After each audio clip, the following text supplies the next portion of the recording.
સુરત શહેરમાં મેટ્રોની કામગીરી ફરી એકવાર વિવાદમાં આવી છે, જેમાં પર્વત પાટિયા વિસ્તારમાં મેટ્રોની લાપરવાહીને લઈને મહિલાને વાહન ચાલક 20 ફૂટ ઊંડા ખાડામાં પડતા તેઓને રેસ્ક્યુ કરવામાં આવ્યો હતો। સુરત શહેરમાં ચાલી રહેલા મેટ્રો રેલ પ્રોજેક્ટની કામગીરી ફરી એકવાર વિવાદોમાં અને સ્થાનિકો માટે જોખમી સાબિત થઈ રહી છે। પર્વત પાટિયાના વ્યસ્ત એવા કબૂતર સર્કલ પાસે મેટ્રોનું કામ ચાલી રહ્યું છે।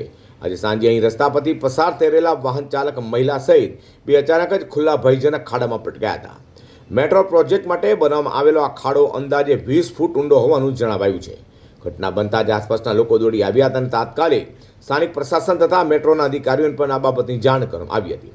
ખાડો ઊંડો હોવાને કારણે લોકોને બહાર કાઢવા મુશ્કેલ હતા, જેથી મેટ્રો સાઇટ પર હાજર ક્રેનનો ઉપયોગ કરવામાં આવ્યો હતો। ક્રેનની મદદથી ખાડામાં ફસાયેલી મહિલાને પુરુષને સુરક્ષિત રીતે બહાર કાઢવામાં આવ્યા હતા। સદનસીબે આ દુર્ઘટનામાં કોઈ જાનહાની થઈ નથી, પરંતુ ભોગ બનનાર લોકોને નાની મોટી ઈજાઓ થવા પામી છે અને વાહનનું નુકસાન થયું છે। મેટ્રો પ્રોજેક્ટની કામગીરીમાં સુરક્ષાના સાધનો કે બેરિકેટિંગના અભાવે અવારનવાર આવી ઘટના સામે આવતી રહે છે। સ્થાનિક રહીશોનો આરોપ છે કે રાત્રિના સમયે પણ પૂરતી લાઇટિંગની વ્યવસ્થા હોતી નથી, જોખમી ખાડાઓની આસપાસ મજબૂત ફેન્સિંગ કરાતું નથી, જમીન ધસવાની શક્યતા હોવા છતાં બેદરકારી દાખવાઈ છે, જેને કારણે જ આવી ઘટના બનવા પામી છે।